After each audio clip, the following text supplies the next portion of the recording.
Folks, welcome back to another episode of Dynamic Discussions. I'm here with Sir Phoenix Black out of Atlanta, and of course, my gorgeous slave, the Kinky Smurf. Sir Phoenix, thank you very much for taking the time with us. Oh, thank you. Thank you for having me. Well, I don't think that anyone who's in the industry, I'm still at work today, in the lifestyle, hasn't heard your name. But if you don't mind, just for the members, just introduce yourself. Let everyone know who you are. I'm Sir Phoenix Black. I have been in the lifestyle now, I guess a little over 10 years. I identify as a heterosexual Black male dominant. I prefer the term open over poly, but that's a whole nother discussion. I have one slave, my slave Virtue. I am a kink performer. I am a kink lifestyle presenter. I teach on a number of different classes. A lot of them in the beginning parts of my journey were very science-based. I teach a class called the Biochemistry and Neurology of Kink. I teach therapeutic benefits of kink. With my mentor and leather mother, I also identify as a leather man. My mentor and leather mother, Lady D, we teach a class called Heavy is the Head, the responsibilities of being a dominant or those on the left side of the slash. And I love what I do. I'm always willing to help and share my knowledge and my experiences. That's so awesome. Thank you so much for doing that. Kind of funny, we were taking a look at all the things that you do present on, and that is a lot. Yes. And then, you're into so much. I was on your Instagram, and man, that is, woo, I love it. You do some amazing work. Okay. Hey, don't sell yourself short too. You're an amazing photographer as well, right? I was gonna say. Yes. I just kind of got into that. You're an amazing photographer as well. Yeah, I just got into that. That's been my latest little hobby that I've picked up about a year ago now. My slave will tell you when I get focused on something, I immerse completely in it. So when I started doing photography, that was like the Amazon truck was coming to my house like every day, twice a day. And and I took classes and all of that kind of stuff. So I got pretty good pretty quickly. And actually, the funny thing about it is the reason why I kind of got into photography is because a lot of my classes, I do PowerPoint presentations. And I have images in my mind that I want to go along with those PowerPoint presentations, and I can't find them.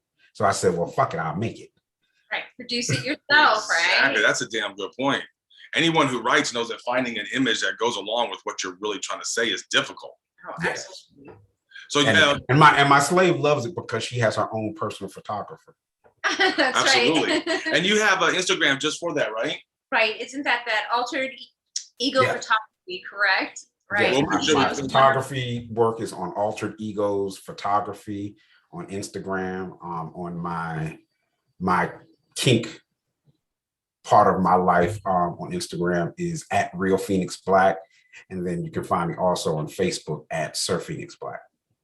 Awesome. Absolutely. We'll make sure that we include that for you right there in the bottom. And did I read somewhere that you're also a DM for 1763? Yes, I haven't DM'd for them in a minute now. Really, when COVID hit, especially that first 2 waves or so, I kind of backed away from it because I was like, I have a mother who is immunocompromised and some other family members, so I backed away from that to for their safety. So I haven't. COVID is still kind of percolating some. So even though they're all immunized and boosted, I've kind of still shied away from it a little bit from DMing. But unfortunately, 1763, unfortunately, is closing in October, which has hurt badly the community here because it's the only public play space we have in Metro Atlanta. And a friend of mine said that. Yeah, so that kind of sucks. So I know some people are working on some things to try to get another another public play space, but we're probably going to be down at least 6 months, without a public play space. That's awful. Yeah, that's awful.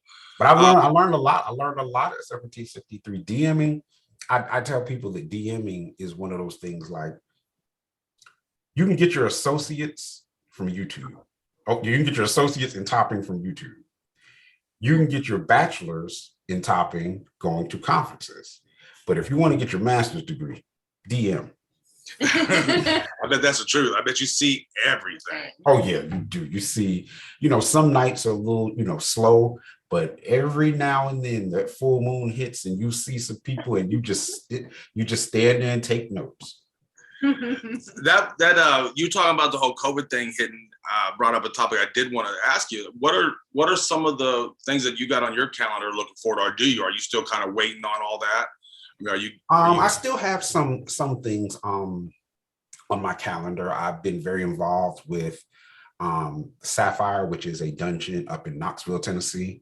Okay. My lover mother, Lady D, she runs a munch there. So I will come in and teach and perform occasionally. So I'll go there. I have what I have. Lord, see, I need my slave to give me my schedule. Let's see what else. I'm presenting at Blackout, which is for the Men of Onyx down in Fort Lauderdale, Florida.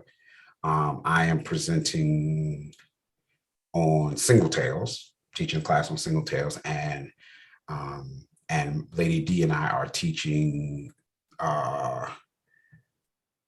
something. I can't remember.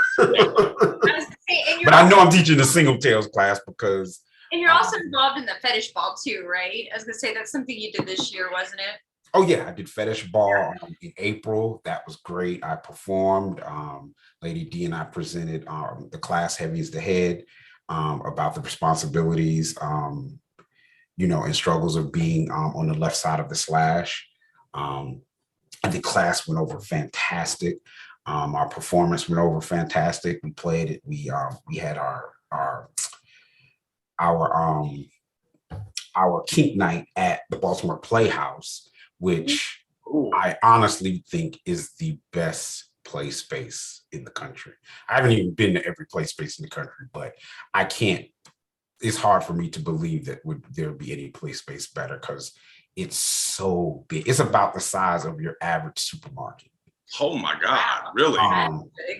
And it's the fuckery is just yes.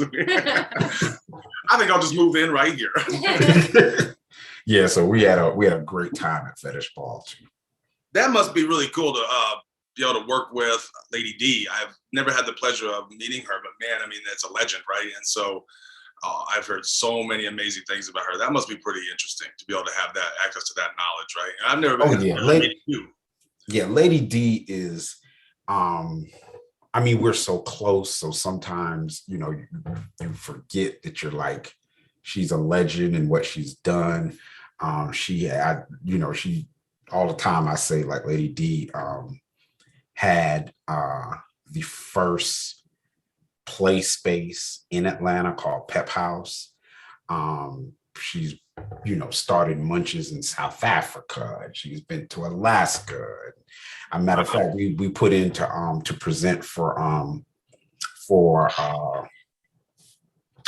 a conference for next year, and it had a breakdown of been teaching less than 5 years beginner, 5 to 10 intermediate, 10 over expert. And she asked, well, what the fuck is past 10? Because she's been teaching like 25 years. So but we're very close. Right. She's I could never repay her for all that she has put into me and taught me and been a friend and a mother and and we've done classes together and laughed and cried and everything. She's just the best. Well, what I hear, man, is you do the same for other people. I mean, all the friends that I have who have been to something where you presented, they all say the same thing. It's absolutely amazing. Right, it was amazing. You're just passing along to everybody else that you're doing it for now. Yeah, I tell her all the time that I can never pay her back, so all I can do is pay it forward. Absolutely. There's my little picture of us together here that we took. It's not, you probably can't see it, but it's a symbolic picture of Upline. It's a picture of her kissing the back of my head and then me kissing my slave. How we I've seen that. I've actually have seen that one. I believe it was on your Instagram too as well. Yes. Yeah, I was Yes. gonna say I've seen that one. I had the pleasure of looking at a lot of your photography before this, so that was a beautiful picture. Thank you. Thank you. So one of the things that for us at Free the Kink, our mental health initiative, right, Yeah. is a big deal to us. So, I mean, I know that you're doing a lot and you have done a lot previously on the biochemistry and the neurology of it and the therapeutic benefits of it and things like that. So what can you tell us about that? From a mental health standpoint, we oddly enough forgot about this class. Lady D and I teach a class called Therapeutic Therapeutic Scenes Aren't Therapy. That's right. And in that class, we talk about, and she's a mental health professional. I work in anatomic pathology, so it was a very good combination. And we talk about how, especially during a really intense scene, brain waves change. Go from alpha, beta, you can get all the way down to gamma waves in a really intense scene. And when you hit the area of gamma waves in the brain, what you could end up happening is bringing up repressed memories. So using those types of things, and that's why we say that sometimes there, and Lady D talks about this all the time, about there being aftercare and then being aftercare. And sometimes, when you have an intense scene like that, that brings up repressed traumas, repressed memories, all of that kind of stuff. That's when you have to get into aftercare. Now, dominance, we're not therapists, we're not counselors. Sometimes we try to play like we are, but we're not therapists, we're not counselors, but we can be the ones that can initiate that springboard into actually getting mental health after a really intense scene where those things might come up. That's awesome. That's a very good point, though. The aftercare. I was going to say that's really awesome because we don't talk about that enough. We talk about the immediate aftercare, but there is so much that goes on after that is over, after the scene is over, and after that initial aftercare is over. I mean, I know we see a lot of it, when people talk about sub drop and dom drop, we see that. And that's usually something that, we just don't talk near enough about. Yeah, because especially when you're new into the lifestyle, you just want to get your hands on people and all of that kind of stuff. But what we do really requires a great deal of care, a great deal of responsibility, because you can tap into things that sometimes the bottom doesn't even know is there. And that, and you can open up a Pandora's box. Well, you had the scene, you had a great scene, you did the aftercare and stuff like that. But those are some of the things that go past when you are a dominant or a master rather than being a service top. And don't get me wrong, I've service topped, I've done all of that kind of stuff, but understand sometimes the full scope of what you might be doing. That's why I personally don't do a lot of pickup play, because to some degree, when you do pick up play, there is a certain inherent amount of responsibility you have to your bottom, and you don't even know, your bottom may not even know everything that you're going to open up, but it still doesn't mean that you really being a responsible dominant or top doesn't mean you say, okay, get your rubs, get your candy, get your water, and send them on their way. Right. You're good to go. Yeah, because it could be, especially when it's just pickup play, it can be 2 or 3 days, 4 days later where they're having this, feelings that come up, and you're just not there, to hopefully, you want to be responsible. They know they can contact you or call you. Right. And that's part of the reason why, again, I don't do a bunch of pickup play.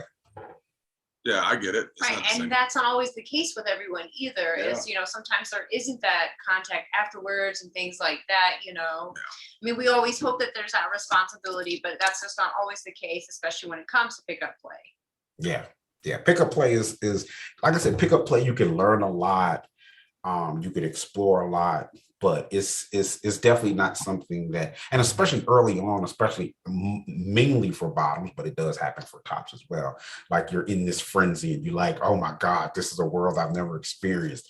You know, I want to do everything right now. Everything. And Right now. right now. And you're like, oh my God, like I want to do it. But and I've gone through that. I went through that in the beginning as a top.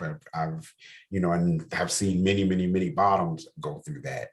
But I tell them, treat it like a good meal. You wouldn't scarf it down, would you? You would savor it. Savor the meal, savor all of the emotions and feelings you're going to go through, all of that kind of stuff, process them, all of that kind of stuff before you take the next bite. Exactly. But since we have gotten into topping here, I do have a quick question about, you know, I know that some of your expertise lie in fire play and fire impact, like that. So of course, we're always curious about that. How did I get into fire play? Oh, I don't know. It's on my bucket list, by the way. That's why I was like, woo. I'm just, it's rule. That's on my bucket list. And watching you with some of that, I was like, man. Yeah, I was gonna say. Yeah, fire play is one of those things. Oddly enough, my initial, I guess you could say, introduction to it was from Sir Orpheus Black. He actually bought my wands from Sir Orpheus, and the thing about fire play that I tell people is, fire play is one of the few things that you don't, as a top, you don't control it, you guide it. And you really kind of do need to be in a good headspace before you do fire play, because like I said, you guide it, you don't control it. And you have to be careful. You have to be careful because and you have to really be, especially really, this is true in all toppings, in all scenes, but I think especially in fire play, you really have to be present in the moment. And I see you have a beard, and I'll tell you this: one of the biggest things to remember is don't burn your beard up, because the instinct is to always to try to get close. Have you been there and done that? Yeah, and you will, and excuse me, I remember early on feeling like, what? Oh shit. No, man. Oh God, that'd be terrible. But probably what I'm known for most, as far as fire play goes, probably the fire cane. So I do some fire caning with my girl. We did that. The funny thing about that is that when we first started doing performances, I blew fire. One of the things that I did, and it was a very spontaneous thing. It's one of those things like when it's your slave, you have a little more liberty. Is I blew fire into her pussy. And, you know, and that was one of those things we did, you know, very spontaneous. But when I blew the fire in her pussy, I immediately saw her cream. So I was like, she likes this. We're going to keep this in. The picture that I saw with you at the back of the cane. Yeah. Oh, I blow down the cane and blow the fire into her asshole. That's fucking awesome, man. I love cane. That's my favorite, you know, implement of all times. I couldn't imagine. Like I said, I have not broached fire play yet. Just because it's one of those things, you got to know what you're doing. Do you talk about responsibility? I'm not just gonna start playing fire. Yeah. Next thing you know, what does Joey say? You know, about the good time at the hospital? Yeah, I was gonna say it's supposed to be a good time, not a trip to the kind of thing. You know. Let me tell you what I tell some people for that are starting in fire play for tops is just wear a pair of really short shorts, hoochie daddy shorts as they call them now, and do it on the top of your thighs. Okay. And that's the way to start to get your rhythm down, know about how long you can put the fire on them before it actually starts to really hurt, because it really should be a sensual experience. So I tell people, you know, needle play, fire play, a bunch of things, do it to yourself and do it on the tops of your thighs. And that's a good way to get, you know, you're bottoming for yourself, kind of. So, and you get a good idea what it feels like before you put it to someone else. Yeah, I always say you should test everything on yourself. Whether it's a cane or fire, it should always be done yourself. How are you going to know the limits if you've never felt it, right? Right. Now, the only thing I couldn't really do that with is because I'm a big whip person. Is whips, but yeah. when you start practicing, you'll get that anyway because you're gonna hit yourself at some point. I was gonna say I use a lot of whips. I mean, I've tagged myself. Yeah, it's a spicy meatball. Yeah, that's for damn. That is for damn sure. So, you're in Atlanta. What's the Atlanta scene like? I have another good friend. I think you probably know Yeshua Abraham, Master Damon from the House of Damon, and he's you guys got a very big community down there, very big scene. Yeah, we do. Atlanta has I would honestly say that New York, LA, and I would argue either Chicago or Atlanta are number 3. Yeah, as far as having a good scene. And that's why it hurts so much about 1763 closing. But we have a good scene down here. There's a big swing community, which those communities kind of overlap some for good and for bad. But we have a good kink scene, and we have a good swing scene down here. So there are a lot of people that are interested. There are a lot of people that like I said, Lady D,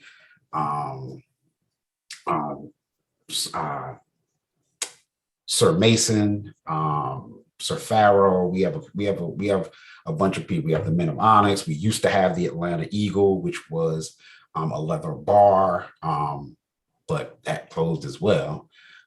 So we do have a pretty good scene here, and we do have a lot of people who have interest in the kink community. One of the I remember this was several years ago. I went to 1763, and I ran into my best friend's cousin, and he was like, "What are you doing here?" He's like, "What are you doing here?" And I had, all my paraphernalia and, vest and everything. He was like, "Obviously, you've been here before." I said, "Yeah, I'm kind of a big deal."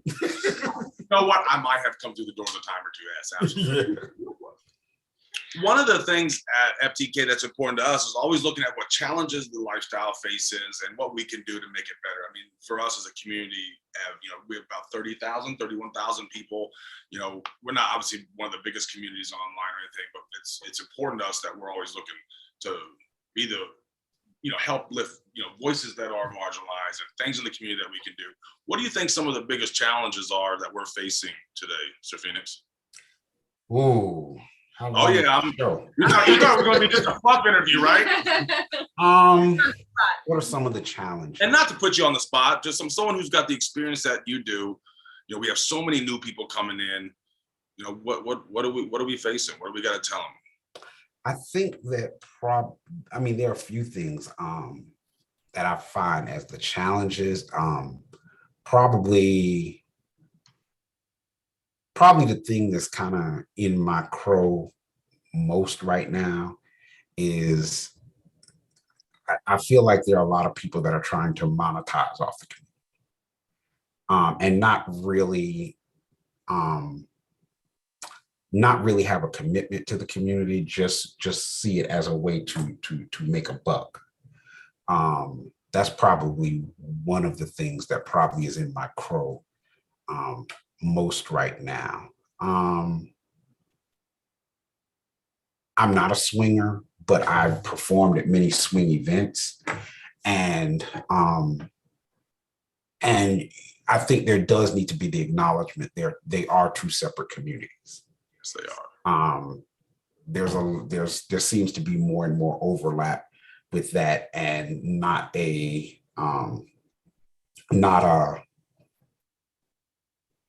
respect for the traditions and boundaries that are in this community. 100%. If we're in this community, we wouldn't be going over to the swing community telling them how they should do it over there, how they should do it over there. So don't do that over here either. So that's probably my biggest thing about it. But you know, that happens in all different arenas. Um, I'm sure, you know, every generation in the community has gone through something where they're like, "You damn kids, get off my lawn! You're not doing it right." That kind of stuff. Sure. But I guess that's kind of where I feel right now, personally. I got you. So I hear you on that one. I mean, Free the Kink, everything we do, we've never charged for anything. You know, we don't allow people to sell in our groups and on our pages. You know, I get when people have to, when they devote their life to make a living. I get that. But you gotta bring value too. It can't just all be about the buck. Right. And I understand. I mean, even when I present, I'm not looking to, like, I don't want to lose money. Sure. But usually my goal is really just to break even. Like I'm supposed to teach at the Mark in Nashville, Tennessee. And the coordinator asked me, you know, my fee and stuff. I said, just cover a room and my expenses, my gas to get there and get back. So I don't want, you know, I'm not trying to, you know, to come up on it. You know, I just don't want to lose money. So I said, just cover a room for me, because I'm like going, you know, obviously going to Nashville, cover my room and my gas there. Now, for swing events and stuff like that, for-profit events, my general philosophy is, if you're making money, I'm going to make money. Yep. But if it's something that is truly an educational kind of thing, I'm not trying to make any. You're not making any money. I'm not trying to make any money. I just want to be of service, and I want to see the community. I always say that what I want to do is that whenever I'm through with the community, or the community is through with me, is that I've left it in a better place than I started. Absolutely. That's awesome. I like what you said. I was listening to a podcast you're on. You were talking about, you know, for people who are trying to up their skill set and how to be safe and do those things, you have to go to these events. You know, so I'm glad that we have people like you out there teaching. That's for sure. Yes, I really do love what I do. I'm leaning away from the performing part of it, at least for me, where I am in my journey. But teaching and presenting, I don't know that will. If it's up to my mentor, Lady D, I know that will never end, because she's my mama, but she a ball buster. But she has, but it's also a great deal of it is because she has so much faith in me, and she just expectations and stuff like that. So, you know, to whom much is given, much is required. Absolutely, 100%. I know I can't wait to meet you at one of your events. Is there anything that you would like for any of our people to know, anything come up that you want them to, you know, be involved in? Like I said, I'm teaching at Blackout in Fort Lauderdale. I'm teaching at the Mark in Nashville, Tennessee in September. That is all that I think that I have on the agenda as of now. Because usually after October, I try to kind of shut things down till the end of the year, because November's Thanksgiving, Christmas is December. Crazy, right? You know, we'll pick it all back up in January or February. So yeah, after October, I usually try to kind of chill till the first of the year. Nice. But that's all that I have. We are teaching, Lady D and I are building a class right now called Generational Mentoring. So, because obviously she's from a different generation. I'm in another generation. I have a couple of people who are kind of like my mentees, so to speak. And they're of, you know, an even younger generation. And so we're talking about how to effectively mentor across generations. Well, that should be really interesting. Yeah, Absolutely. Fantastic. Yeah, Anything that I don't know. We've all learned the hard way. Yes, we definitely have. Anything you ever want to, you know, let our community know about, you're free to do so. It's Free the Kink is the group. We also have a Little Fort group. So if you ever want to be there, I know that I've heard you say that your slave is also a little. Oh, she's a middle. A middle. Middle. Sorry. She is a middle. That is, I tell people now.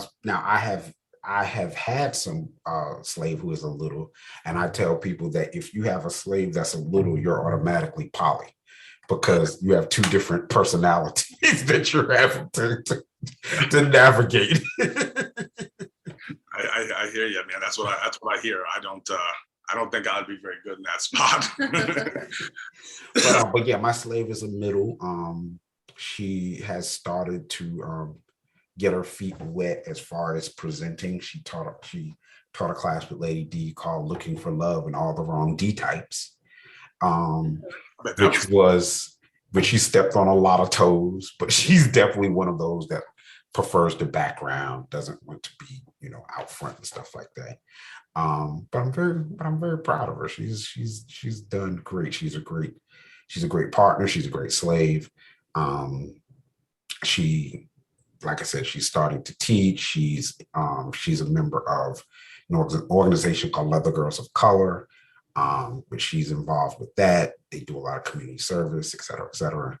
So she's great.